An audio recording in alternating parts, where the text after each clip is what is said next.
Hola, ¿qué tal a todos? Bienvenidos. Muchísimas gracias por acompañarnos de nuevo. El día de hoy estamos grabando nuevamente en Nucleovet Guadalajara y el día de hoy tenemos a un invitado muy especial. Es parte de nuestro diplomado que tenemos presencial. Es su primera vez en México y es el doctor Paulo Klaumann. Hola, doctor, ¿cómo estás? Tudo bem? Muito obrigado pelo convite para estarmos aqui. Perfecto, Doc. Doc, pues, ¿qué te parece si para la gente que no te conozca nos presentamos un poquito? ¿Cómo definirías quién es el doctor Paulo Klaumann? Apaixonado pela medicina veterinária e pela anestesiologia veterinária. Perfecto, Doc. Doc, pues voy a empezar. Fíjate que en los otros programas tuvimos ahí algunos comentarios. La gente quiere saber cómo fue ese camino para llegar a ser médico veterinario y tengo algunas preguntas que me compartieron. Claro. ¿Qué te inspiró a estudiar medicina veterinaria? No sé si aún lo recuerdes, aún lo tengas presente. Sim, eu sempre gostei muito de atividades ao ar livre, estar em contato com a natureza e com os animais. Perfecto. E também me encanta muito a área da medicina. Então, Ok. acho que dentro da medicina veterinária eu consegui momento único para poder estar feliz com o que fazemos. Perfecto. ¿Tu infancia fue con animales? O sea, ¿tenías mascotas? Sim, sempre temos mascotas, né, em casa. Ok. ¿Perros, gatos o porque también? Perros e gatos. Ok. Sim. ¿Nunca pensaste en dedicarte a caballos, a vacas? Não. Em Curitiba, na cidade em que vivo, não são tão comuns. Ok. Entonces es más de pequeñas especies. Sim, mais pequenas espécies. Perfecto, Doc. ¿Dónde realizaste tus estudios universitarios, Doc? ¿Cómo se llama la A universidade é na minha cidade mesmo, cidade de Curitiba, Ok. e se chama Universidade Federal do Paraná. Ok. ¿Hay muchas universidades en Brasil? Sim, muitas. Estamos atualmente com cerca de 556 universidades. Entre privadas y públicas. Sim. Ok. ¿Es muy común que el estudiante o que el joven quiera estudiar medicina veterinaria o no tanto? Sim, acredito que atualmente é dos cursos mais procurados dentro do Brasil. Ah, ok. Principalmente por mulheres. Por mujeres, sí. Sí. Yo creo que... Pero eso ha cambiado, ¿no? Sim, muito. Me imagino que cuando tú estudiaste había más hombres. Sim, cerca de 20, 30 anos atrás, era Ok. 90% uma população masculina. Sí, así es. Yo creo que eso en todos. ¿Y cómo fue esa experiencia, Doc? ¿En algún momento dudaste en dejarla o nunca? Não, nunca. ¿No? Siempre Nunca. claro. Sempre claro que a medicina veterinária era o meu caminho. Ok. ¿Hubo algún profesor, recuerdas algún mentor que influyó en tu formación? Sim, para a área de medicina veterinária, eu tenho grande mentor, que é o proprietário do hospital veterinário em que trabalho, Dr. Marcelo Sanson. Ah, ok. Foi ele que me proporcionou a oportunidade de começar a exercer a medicina veterinária. Perfecto. E dentro da anestesiologia, eu creio que o professor Pablo Otero é grande maestro e influenciou bastante na área da anestesiologia, principalmente na área da anestesia regional. De anestesia regional. Sí, platicábamos, tienen un libro juntos. Sim. ¿Es el primer libro de bloqueos que existió? Trabalhamos juntos em 2012 com essa publicação e foi a primeira literatura mundial sobre bloqueios regionais. Ok. Fíjate, yo te platicaba, me quedé con las ganas de conseguir un ejemplar físico porque ya solo se consigue Não temos PDF. mais, infelizmente está esgotado. Bueno, pero tenemos que también aquí tú participaste. Sim, Aquí temos alguns capítulos nesse livro também, nessa nova edição. Perfecto, al final también para que nos dejes tu firma Claro. en él, doctor. Bueno, y después de estudiar medicina veterinaria, ¿dónde fue el momento que tú dijiste, lo mío es la anestesia? Porque ya no ibas claro con anestesia, ¿o sí? Não, no início pensei que trabalharia com traumatologia. Ok. E durante o período de estágio, nesse hospital que estou trabalhando agora, comecei a ter um pouco mais de contato com o quirófano. Ok. E a partir daí iniciei com algumas anestesias e aquilo me encantou muito, porque podemos realizar muitas coisas com um paciente anestesiado, são muitas coisas que temos que estar organizando para que tudo saia bem no final do procedimento. ¿Querías tú ser el cirujano? ¿Querías ser tu ortopedista? Traumatólogo, sim. Ok. Pues quizás sí tiene que ver, ¿no, Doc? Porque ahora estás del otro lado, o sea, curando el dolor Sim. de esos procedimientos que suelen ser los más traumáticos por el tipo de manejo. Sim, não creio que eu seria um bom cirurgião. Ok, Doc. Bueno, también, ¿cómo preguntarte esto? En Brasil el nivel de la medicina veterinaria, ¿cómo lo consideras? ¿Bueno, malo, regular? ¿O hay sus buenos, hay sus malos? Sim, creio que em todos os lugares temos bons e maus profissionais, mas o que exercemos hoje na medicina veterinária do Brasil, creio que está entre um dos países como referência no mundo. Referencias. Sí, definitivamente sí. Bueno, aquí en México y algo personal, escucha Sudamérica y creo que dentro de esos Brasil siempre decimos que es un mundo aparte por el tamaño, por el idioma y porque en algún momento era muy complicado para ustedes importar, ¿no? Equipos y ustedes mismos tuvieron que ahora sí que hacer algo para no necesitarlos o hacer otros equipos. Sim, quando eu comecei a trabalhar dentro da medicina veterinária, a maioria dos equipamentos que tínhamos disponíveis eram equipos adaptados da medicina. Okay. E agora temos muitas empresas que produzem esses equipamentos próprios para a medicina veterinária, adaptados para a realidade dos nossos pacientes. Perfecto. Sí, ya hay varias empresas que entraron y específicamente al área animal. Sim. Perfecto, Doc. Doc, ¿y cuál ha sido o cuál consideras que fue el mayor desafío durante tus estudios? ¿Tuviste algún desafío, no sé si económico, si la distancia, si tenías que trabajar, estudiar? Durante a graduação, eu trabalhava em algumas clínicas, alguns hospitais como plantonista, Ok. em períodos noturnos e sábados e domingos Ok. também. Pero igual te servía una para experiencia, era pesado, pero ya te ibas involucrando, ¿no? Un poco a Sim, poquito. sim, porque era turno contra turno, né? Um período de estudos e um período de trabalho. Perfecto. Doc, y la pregunta del millón, como decimos por acá, ¿es bien pagada la medicina veterinaria en Brasil? Não, infelizmente não. Nós temos muitos profissionais trabalhando com medicina veterinária, principalmente na área de pequenos animais. Okay. E são apenas alguns profissionais que se destacam e acabam conseguindo uma renda um pouco melhor.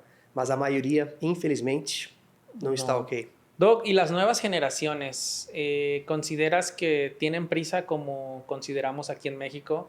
Te explico un poquito. Se gradúan y ya quieren ganar bien, que sería lo ideal, pero obviamente se necesita experiencia, se necesita ahora sí que ser el mejor de un área para tener un buen sueldo. Desgraciadamente no es como que salgamos y que tengamos.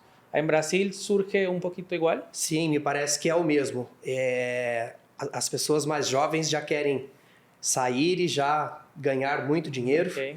E me parece que a prioridade são sempre bens pessoais, como um auto e outras coisas. Mas essa não é a nossa realidade. Okay. Eu acho que para podermos realizar uma boa medicina veterinária, temos que ter uma boa base. E creio que a clínica geral é bastante importante. E os jovens hoje querem sair direto para uma especialidade. Dermatologia, cirurgia... y acabam esqueciendo do básico. Esto es muy importante. ¿Y la medicina veterinaria en cuestión de la anestesia, consideras que también hay un crecimiento desde que iniciaste a hoy? Sim, muito, muito. Quando eu estava na graduação, já há quase 30 anos, praticamente não se falava sobre anestesiologia. O que teníamos em um centro cirúrgico, um quirófano, é basicamente o cirurgião. Né? E o anestesiólogo, muitos anos depois, começou a aparecer. Sí, pasa como aquí, ¿no? De repente también el cirujano es quien anestesia y está al pendiente de la anestesia, al pendiente de la cirugía y a veces no pasa nada y él cree que nunca va a pasar nada. Sim, ainda hoje, infelizmente, ainda vemos alguns hospitais ou clínicas menores trabalhando uma única pessoa no centro cirúrgico, que está responsável pelo procedimento cirúrgico e pela anestesia. Como pode?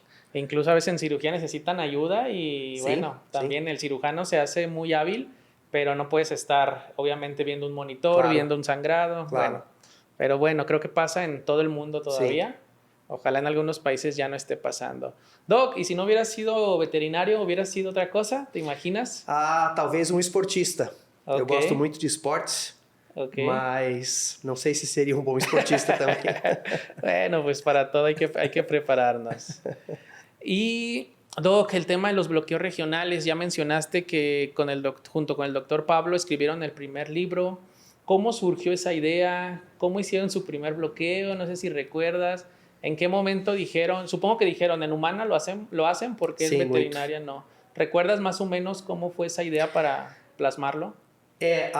O que tínhamos publicado até então em livros, em toda a literatura de medicina veterinária, eram apenas alguns bloqueios. Ok. Basicamente para bloqueios de De cara. olhos e plexo braquial, membro torácico. Ok. E era tudo que tínhamos, né? E o universo da anestesia regional era muito maior do que isso. Sí. E aí começamos a reunir várias técnicas que já estavam publicadas em algumas revistas científicas para poder produzir então uma literatura um pouquinho mais robusta, um pouquinho mais sólida com relação aos bloqueios. Ok, quisieron unir todo lo que estaba como disperso en un solo manual. Exato.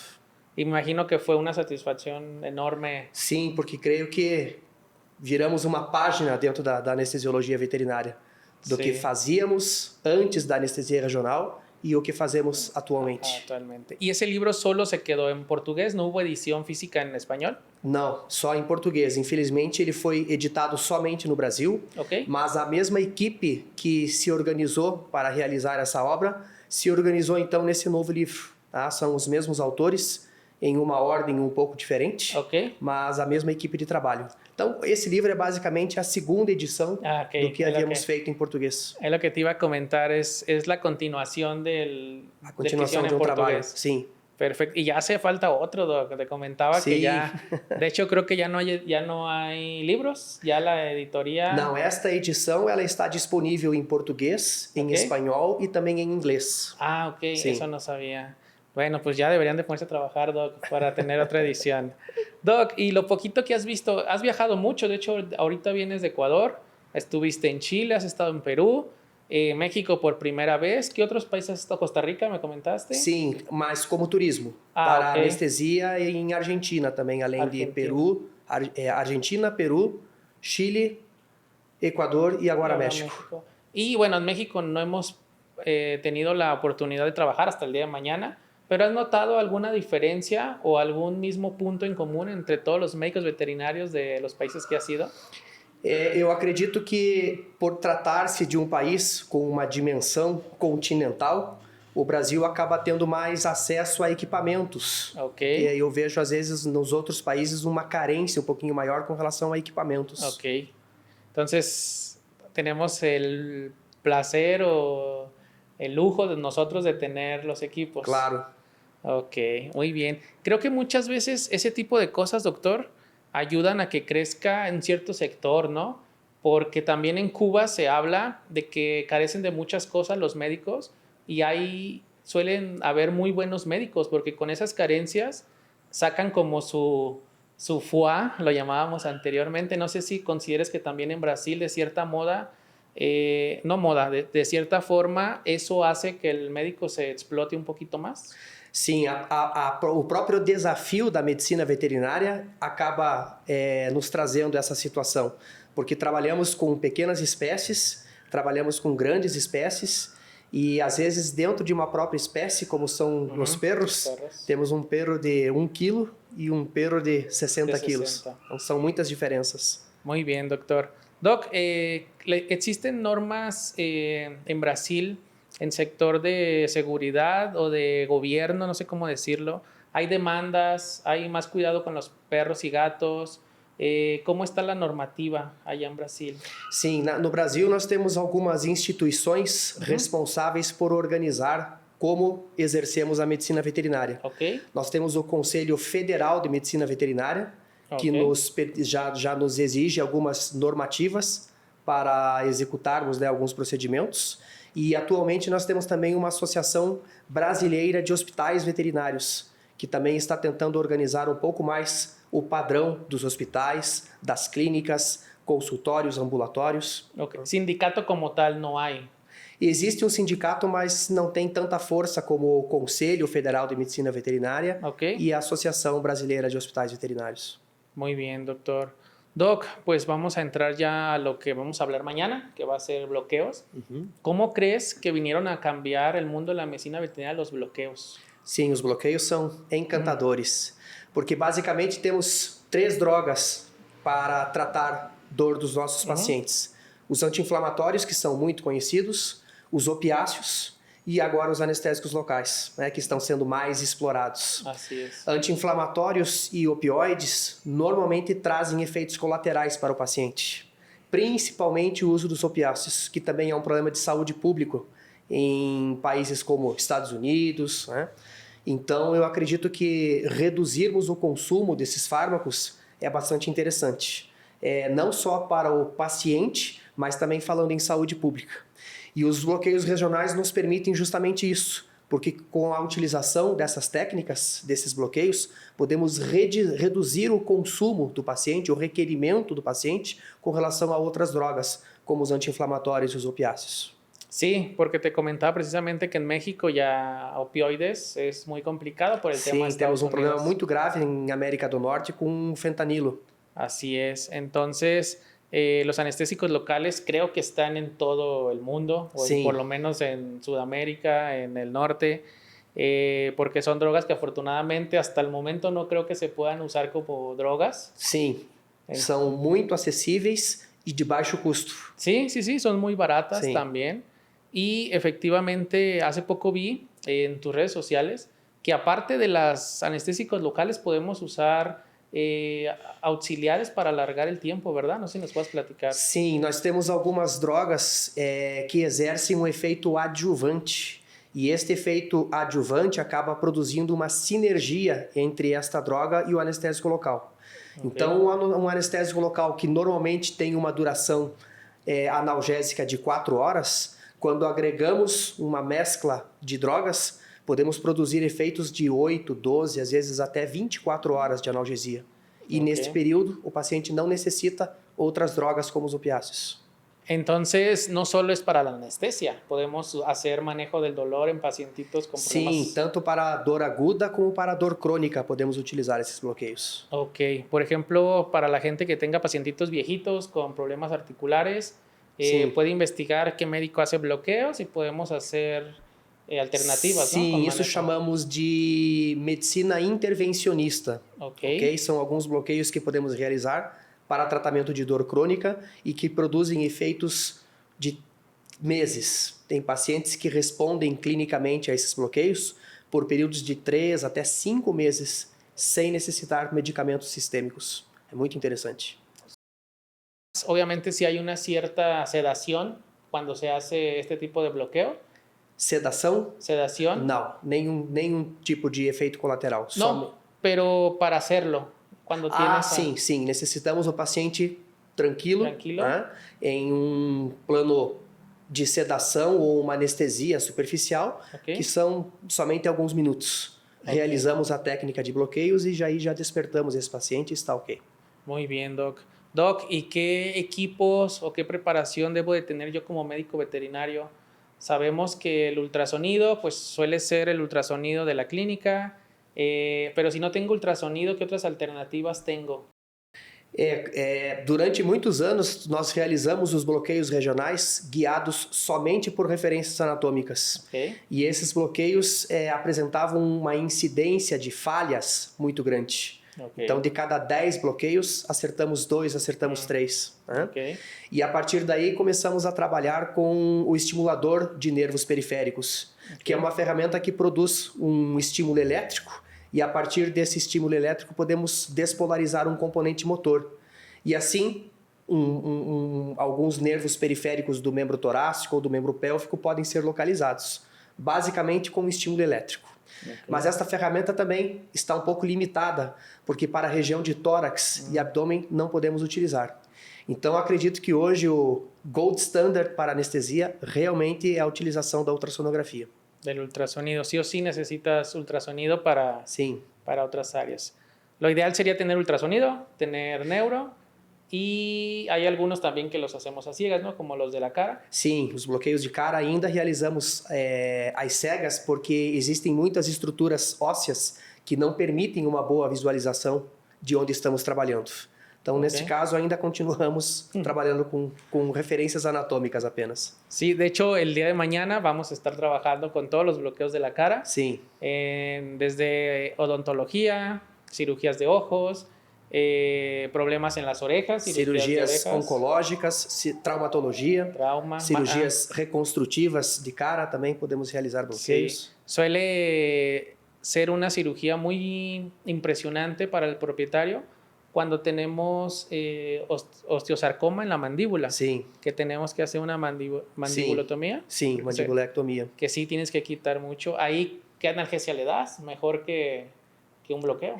E os procedimentos que envolvem a região de cara normalmente envolvem um grau de dor bastante importante. Então, Sim. mais uma vez, a indicação de trabalharmos com os bloqueios. Y no sé si estás de acuerdo, pero cualquier cirugía de cara es una anestesia diferente, ¿no? Es una anestesia más complicada. Sim, porque estamos trabalhando em uma região muito sensível e muitas vezes, devido ao procedimento e à posição de cirurgião, não podemos ter acesso ao paciente. Então, não podemos monitorar alguns parâmetros que utilizamos na rotina. Sí, desde el reflejo, Sí. que muchos médicos todavía están acostumbrados. Sí. El tubo, ¿no? Muchas veces el tubo Sí. se nos puede doblar, depende de la posición. Exatamente. É. O hay incluso cirugías que no podemos intubar. Tenemos que hacer otras técnicas. Para cirurgias de cara, creio que não. Todas trabalhamos com pacientes entubados. Sí. Sim. Pero me refiero si está, por ejemplo, una masa y no te deja entrar con el tubo por la boca. Ah, sim. Nesses casos, eventualmente necessitamos passar um tubo por traqueostomia, né? Para podermos manter esse paciente anestesiado. Igual es un procedimiento que muchas veces se ve como muy impresionante, pero le suele ir bien al paciente, ¿no? Sim. Ahora sí que decimos que respira por la herida porque aquí hay una canción muy famosa de un cantante que ya falleció que se llama Vicente Fernández. Muy bien, doctor. ¿Y qué te parece si ya para terminar platicamos un poquito qué es una emergencia y qué es una urgencia en este caso que necesite anestesia? ¿Cómo podemos diferenciar qué es una de la otra? Este é um tema bastante importante porque muitos profissionais, com a ansiedade de tentar resolver o problema, acaba indicando um procedimento cirúrgico para alguns pacientes que não estão devidamente habilitados para poder receber esse tratamento. Então, os pacientes que são considerados de urgência são pacientes que requerem um atendimento logo nas primeiras horas, mas esse paciente pode ser estabilizado previamente ao procedimento cirúrgico. Então, um determinado nível de desidratação, um processo infeccioso, administração de antibióticos, podemos classificar com procedimentos de urgência. E as emergências são aqueles pacientes que necessitam um tratamento imediato. Sim, sim. Precisamos colocar esses pacientes o mais breve possível em procedimento, porque a vida deste paciente depende do procedimento cirúrgico que vai ser realizado. Não podemos estabilizar previamente. Podemos decir que es el paciente que se va a morir, lo operes o no lo operes. Sí. O sea, que si no lo operas, se va a Sua morir. expectativa de vida é nula. Es nula. En esos hay que entrarle sí o sí. Claro. Muy bien. ¿Ustedes suelen tener en recepción médicos en recepción para identificar que es una emergencia o una urgencia? Sim, nós temos treinamentos que são realizados em alguns diplomados e internamente no hospital onde trabalho nós também temos alguns treinamentos para que os profissionais possam reconhecer essas situações e poder fazer o tratamento e a melhor indicação desse tratamento para esses pacientes. Y ahí también tú como anestesista debes de tener las herramientas de decir si lo puedo anestesiar o no lo puedo anestesiar, ¿no?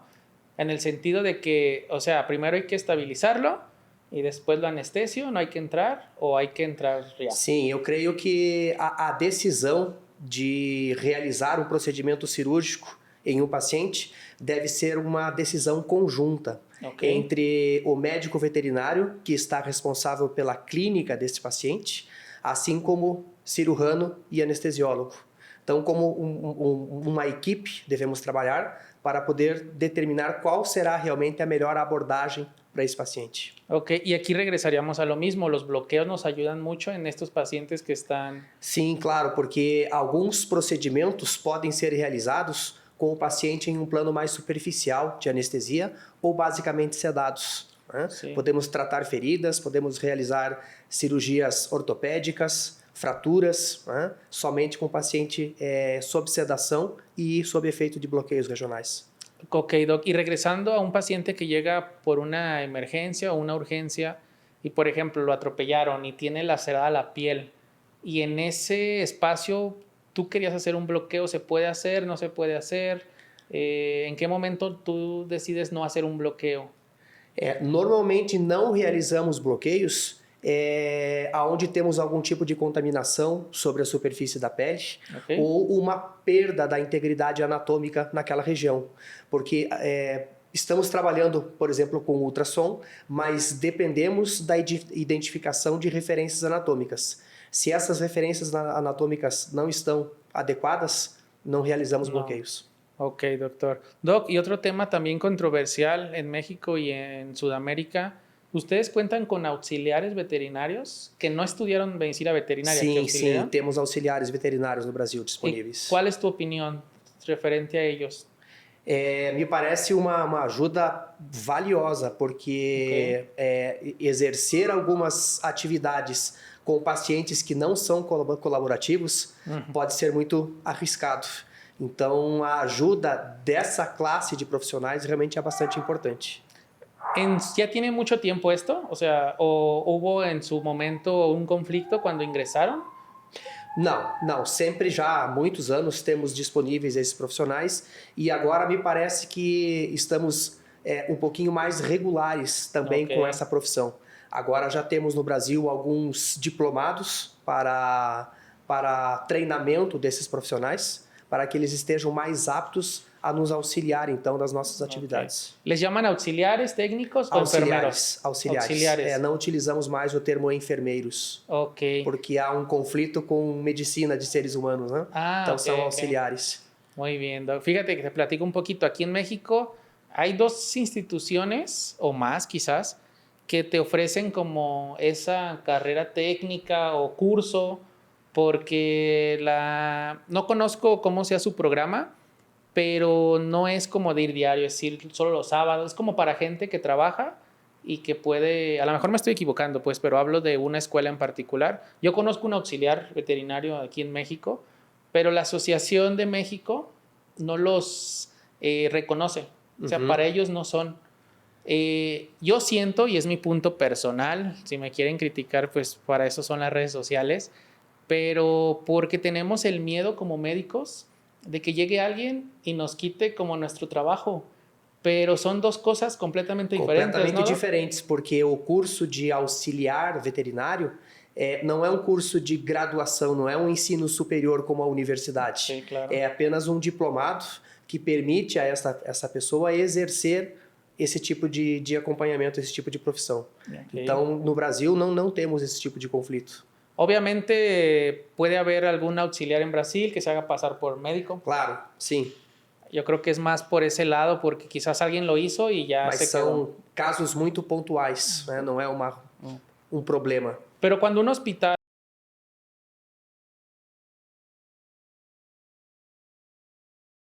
¿Te imaginas sin auxiliares? Não, impossível. Impossível, porque temos muitas coisas, né? Principalmente um procedimento cirúrgico envolve uma série de detalhes e executar esses detalhes com precisão é muito importante para a recuperação do paciente. Então, acredito que cada pessoa dentro do quirófano tem uma função específica y o conjunto desta obra é que permite o tratamento do paciente. Sí, y los auxiliares trabajan de la mano de un médico, ¿no? Claro. Así es. Sí, es la primera línea, le llamábamos con la doctora Daniela, la primera línea de la pelea o de la guerra. Cuando está ese gato, también nos ayudan mucho a las doctoras, en este caso que se están graduando muchas. Ese gato que es un poquito conflictivo o lo contrario, ellos están todo el tiempo con los pacientes y ya solamente van, te informan e já tu haces los cambios que tengamos que hacer. Sim, eles nos auxiliam muito, inclusive em alguns diagnósticos, porque ou no desfecho de um determinado procedimento, porque esse paciente sai do procedimento cirúrgico e vai para a internação. E muitas vezes não conseguimos acompanhar esse paciente nesse período pós-operatório imediato.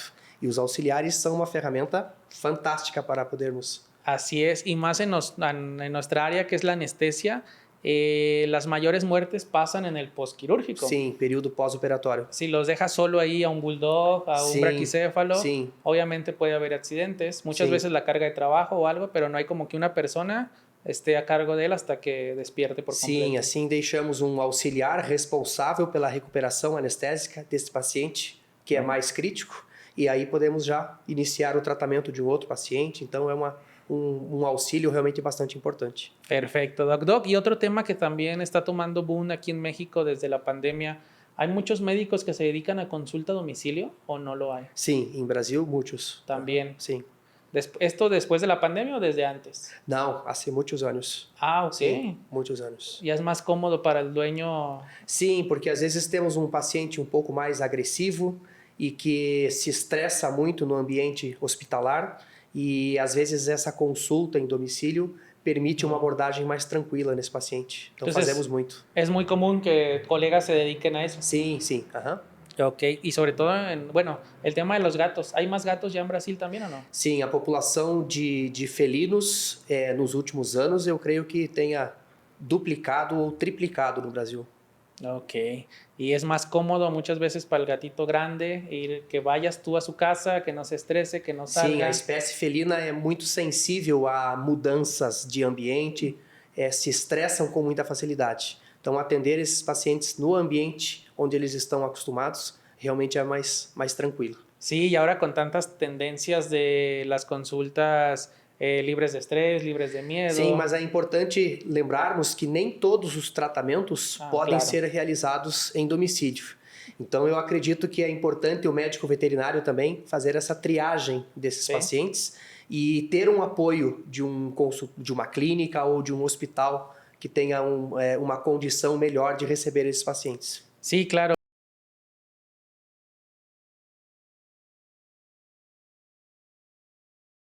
Hospital como aliado. Sim, para poderlos mandar. um centro de referência. Así es. Doc, y ya para ahora sí, para terminar, segunda vez que lo decimos, tengo algunas preguntas que me encontré en internet de algunas dudas que tienen los médicos aquí en México. La primera sería, ¿qué raza es la más común o las más comunes ahí en Brasil? Atualmente, os braquicefálicos estão Todos. muito presentes. Raças pequenas como Yorkshire, Pinschers e os felinos. Os felinos realmente estão muitos. El fila não é muito comum, el fila brasileiro? Não. Há uns anos atrás tínhamos muitos, mas agora praticamente não existem mais. Esos son impresionantes, Sí. son muy bonitos Sí. los fila. Y las enfermedades más comunes, aquí en México suelen ser gastroentéricas, no sé, en Brasil si fue lo Sim, mismo. doenças gastrointestinais, doenças dermatológicas e doenças endócrinas, por exemplo, como diabetes, são muito comuns. Puede ser por sobrepeso, por mala alimentación. Sim. Aham. Ok, y por genética, si tienen braquicéfalos, Exato. por ahí puede ir. Muy bien, Doc. Doc, ¿qué tal la cultura del brasileño dueño de perro? ¿Es buena, mejorado? ¿Están sus buenas, están sus malas? Sim, eu acredito que atualmente existem muitas famílias que preferem não ter filhos. Okay. E assim tem sua mascota, né, como parte da família. Então, os cuidados que essas pessoas têm com suas mascotas é bastante importante. Importante. Muy bien, sí ha evolucionado muchísimo. Sí. Ya son parte de la familia, como dices. También, Doc, ¿qué otro animal, aparte de perro y gato, se ve muy común? Aves. ¿Aves? Sim, e répteis. Ok. Cobras, tortugas, temos bastante. De forma legal e ilegal también. Sim, legal. Ajá. Ok.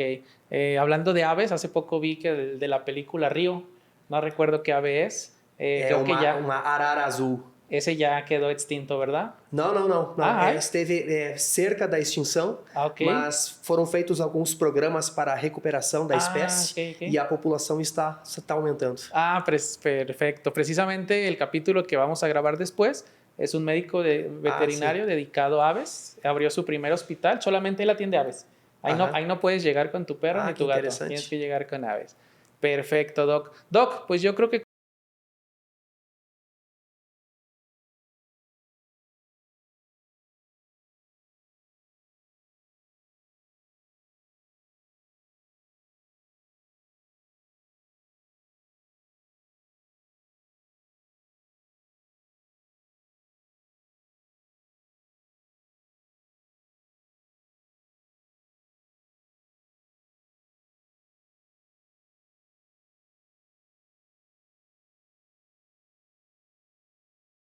Mañana comenzamos el diplomado, el segundo módulo, ya tuvimos el primero. Mañana vamos a estar hablando de bloqueos de la cabeza, todo lo que tenemos que saber. Sí. Te quiero agradecer por venir por primera vez aquí a México con nosotros. Muchísimas gracias y gracias por ser parte fundamental para que tengamos este libro de referencia todos los médicos, porque considero, no sé qué consideres tú, pero creo que el tema de bloqueos es lo que podemos estar a la par de medicina humana. Sí. Incluso lo hacemos más que medicina humana por los temas legales que hay, por ejemplo, en Estados Unidos, pero creo que es donde estamos a la par de ellos. Sim. Mais uma vez, eu que agradeço a oportunidade e espero que esta seja a primeira de muitas outras. Así es, doctor. Ya haremos algo muy grande y estarás por acá también. Claro, muito obrigado. Gracias. Perfecto. No, de qué, doctor. Muchísimas gracias a todos. Con esto terminamos este capítulo y nos vemos en el próximo. Hasta luego.